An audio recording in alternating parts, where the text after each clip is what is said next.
Hello po mga kaibigan, ayan po yung tauhan ni Diwata, nagse-serve po ng mga pagkain katulad po ng pares, chicken, inihaw na manok, tapos chicharong bulaklak at marami pa pong iba. Only rice po yan mga kaibigan at sabaw. May libre pa pong soft drinks. Ayan po sa Diwata at marami pa pong ibang pagkain mapagpipilian mga ka-idol.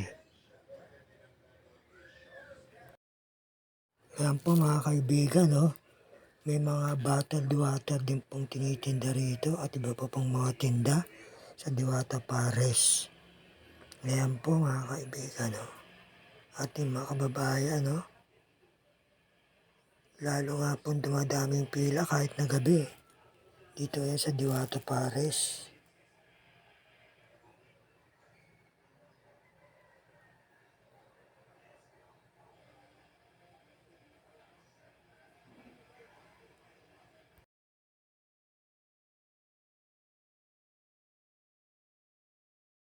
Ayan po mga ka-idol, ang daming kumakain, Siya nga pala mga ka-idol, sa loob po yung pila kasi po medyo umaambon.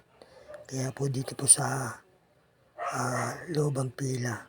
Pero meron na pong bubong para po, kasi po tagulan na ngayon, nilagyan na po ng bubong at sinimento na rin po yung lupa. Kaya para po mapaganda po ang mga kumakain po kay Diwata.